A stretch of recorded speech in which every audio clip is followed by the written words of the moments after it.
So Samson kills a lion. Now that story in itself is an allegory and a myth. It's not a literal text to be taken literally. But the idea is that he slays the beast. He slays his own carnal nature. He slays his own animal senses, his five senses, his animal nature. The beast within, the raging ego that exists in all of us. The giant within all of us as it's depicted in David and Goliath. He slays the beast, he beats it.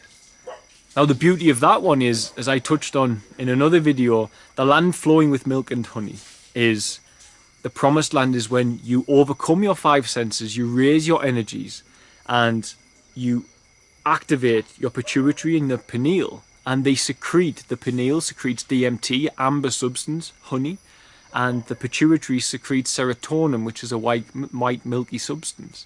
So the land flowing with milk and honey is internal. But when Samson slays the lion and looks inside the carcass, he finds a beehive filled with honey. So when he overcomes his five senses, when he slays the beast, he activates his pineal and he conquers the five senses in doing so.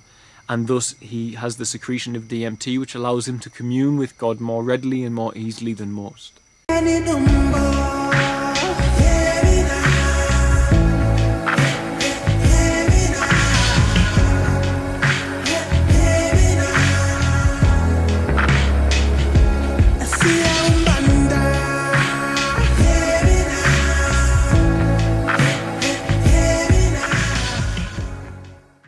Hey guys, so I made a video a few days ago and it was my one about immigration. This one's not about immigration though, but at the beginning of that video I used a term which is part of a dated dialect which shouldn't be being used on the planet, but there I go, I went and used it. And I compared the negative behaviour of a human to, I said, like a human pig. Now, it's a bit of an insult to a pig. I've spent time around them and I know that they're very clean animals. They can be very loving animals as well. So it's not a fair comparison. And some people pointed that out. And of course, I've grown up in the north of England where language like this is used daily. So it's imprinted inside your psyche. This type of dialect, it's in there. But one thing I will push on about is comparing negative human nature to that of an animal. Now, it's not to say that animals are negative, speaking, except for the ones that are barking while I'm making this video.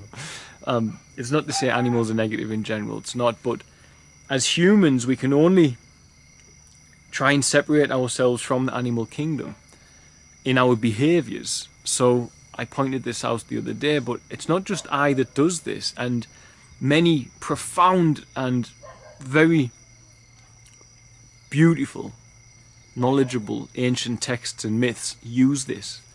So unless you're willing to accept sometimes that it's used, that humans can be compared in their lesser state when driven by their five senses, by the desire body as a human animal or as having animal nature, or the beast is often referred to, then you might miss this. So for someone like me who studied esoterics, to say a human then behaves in the animal nature comes from somewhere. And it comes from that which is written in these ancient texts. So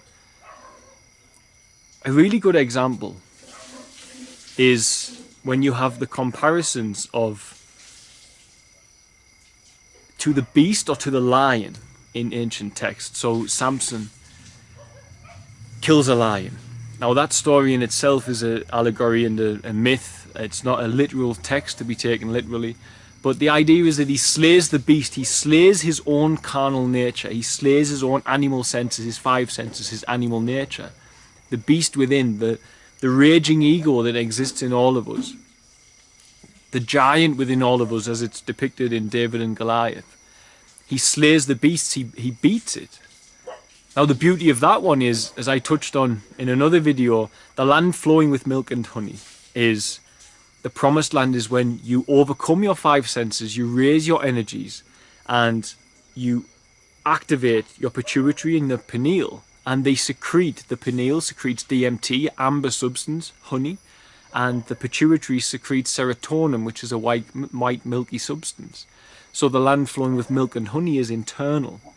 But when Samson slays the lion and looks inside the carcass, he finds a beehive filled with honey. So when he overcomes his 5 senses, when he slays the beast, he activates his pineal and he conquers the 5 senses in doing so, and thus he has the secretion of DMT, which allows him to commune with God more readily and more easily than most. This is a comparison of saying that the lesser nature is that of an animal. Now, I mentioned there as well David and Goliath, and in David and Goliath he takes 5 stones. So he strikes Goliath. As we all know, David's a small giant, Goliath a giant. He strikes Goliath right here. And in striking him here, he defeats the giant. He defeats his ego. He defeats the raging beast within him, which is the 5 senses, the desire body, the carnal mind. When he takes the 5 stone, it represents overcoming the 5 senses. And when he strikes the giant between the eyes, when he strikes Goliath here, it represents activating the pineal. Just as Samson finding a beehive filled with honey inside the carcass of the lion that he slayed represents the same thing, that he overcame his animal nature and he activated his pineal and had the secretion of DMT, the production of DMT. And it's not just in the Bible that this stuff is there. This is all over the place in other types of myth and other types of spiritual text. Now, if we look to, that's a good example, ancient Greece. If we look to ancient Greece and think of the story of the Minatour. So the Minatour is the bull-headed man. And I don't know how many of you know the story, but I forget his name. The hero basically befriends the queen, the daughter of the current king in power at Minos, and the rule of Minos is supposed to be conquered by entering a labyrinth and slaying the beast before the beast slays you. So the Minotaur is the beast, it's the ego chasing you down in the labyrinth of your own mind, in your carnal mind. And on this occasion, he has a golden thread. Now, I've often wondered whether the golden thread is reference to the same amber secretion that you see with David and Goliath, or the honey that you see, with Samson and the lion and the land flowing with milk and honey. I don't know whether it's reference to that or not. But he is helped by using a golden thread, which is given to him by the feminine aspect of the story. Not the male-dominated 5 sense, which is always represented in esoterics and myth, that the male animal is never coinciding with the female spirit, and the female spirit is the thing that often wins or helps or combines to create victory. So he takes a golden thread from the female aspect of the story, slays the beast, he conquers his ego and his 5 senses, and then he finds his way back out from within the depths of meditation, within the labyrinth of his own mind, by following the golden thread back out of the labyrinth to join parties with the female nature and to be a balanced human being and live happily ever after, as they say. As I say, I don't know whether that golden thread is reference to the amber substance. It might not be, but the Bible is very on point with this, that slaying an animal, conquering the animal nature, is represented as things like a raging beast, like a lion. Now, lions are not necessarily raging beasts, but on the planet they are known as the king of the jungle, if you like, for all you rarely see them in jungles. But this is how it's written in ancient times, and this is how I perceive it. That aspect of human nature which is lower, that aspect of human nature which is not subject to the laws of God, the carnal mind, that aspect of human nature that needs destroying with a rock between the eyes, as Goliath did, by emptying yourself of the want for material desires and physical pleasures and raising your energies up and communing with God by activating your pineal and your pituitary and becoming the correct antenna for prayer to be able to commune with God. And in the same way, beating in a fight the lion, literally speaking, means that you wrestle with your animal nature. Instead of going for the 5 sense pleasures which are temporal, you go for the everlasting pleasures which are spiritual and internal. So it's just a little video about that. That's where my language comes from, saying the lower human nature is animal, and I still stand by that, because It doesn't necessarily reference that animals have a horrible nature about them. Most don't. Most have a very beautiful nature. But out there in Tanzania, where I am, where you've seen zebra running with their insides hanging out after being bitten by a crocodile, or you've seen zebras that have jumped into a tree and impaled themselves fleeing the beast, literally speaking.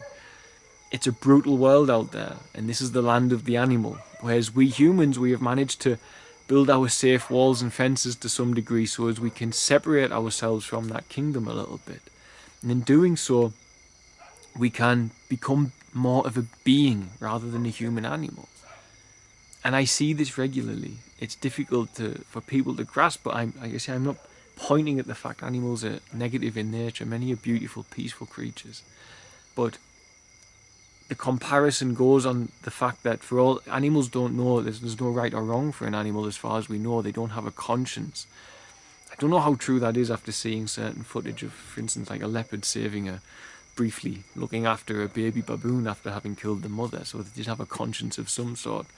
But out in the animal world is where we see the travesties that we think, well, that's terrible, but you can't judge the animal because as far as we know, they don't have full control over that body that they're in. And us humans, the difference is we can have full control. It's a choice between disciplining ourselves. An animal out there will still need to jump on its prey and eat it. A human doesn't need to make that choice anymore. A human can control itself and make a moral choice to eat plants instead of creating that suffering. An animal out there has no choice sometimes but to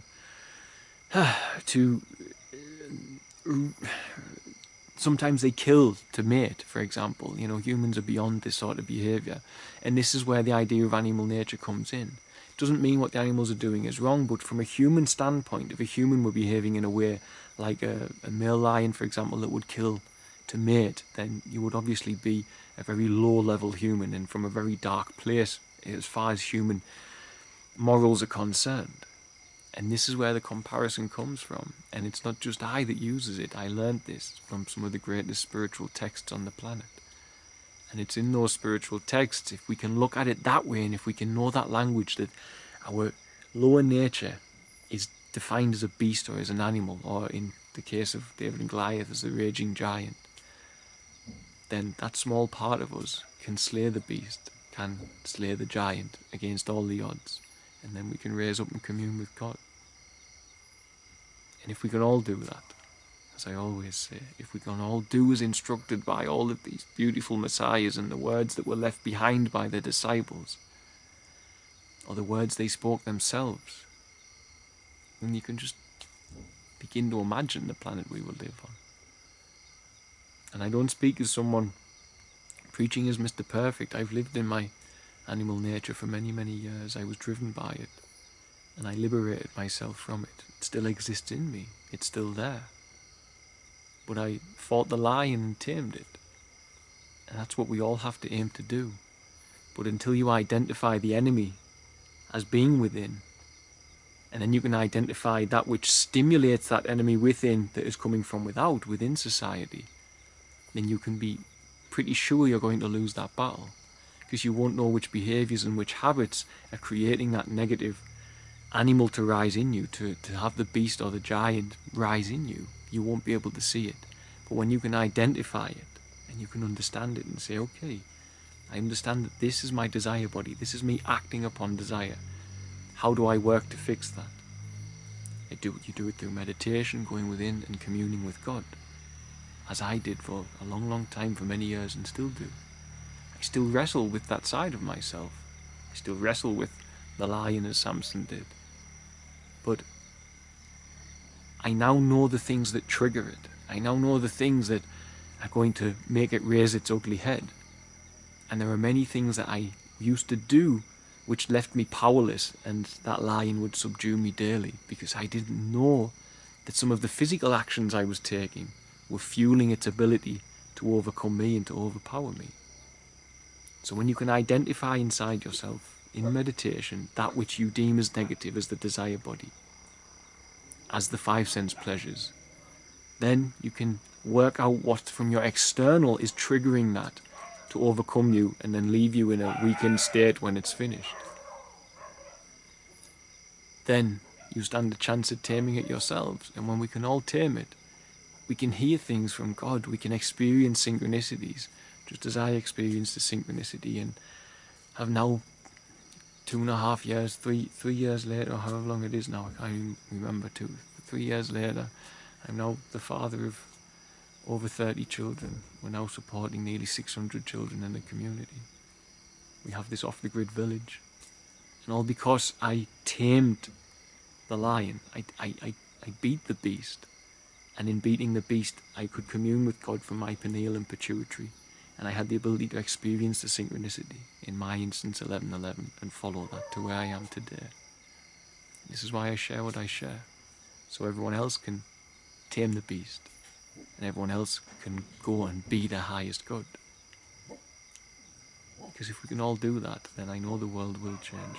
Because I've seen the world change around me here from the day I arrived in Uchira to where it is now. If we all go within and we all commune with God, and we allow God to be our friend and our guide. It's a dog taking a wee. I'm sure you'll be able to hear that. If we can all go within and commune with God and let him guide us, then we can all do that which is our highest good that we can't even see. If you'd come to me 4 or 5 years ago and told me I'd be here in Tanzania, I'd have told you no chance. But God knows best. And until you get the lion out of the way, until you get the giant out of the way, you can't hear God because he's behind that. So that's your job. Get rid of it. Identify it first, then get rid of it. But you don't take it out your body completely, you just learn to control it. Because you will still always be an animal. It will still always be in you. But you just don't need to be in that animal center, you can be in a spiritual center instead. So. Okay, so I hope that clears up how I perceive human nature to be the animal nature when it's negative. So I'm going to get off before another dog disturbs me, because I think one's barked all the way through this video pretty much. So, okay guys, God bless.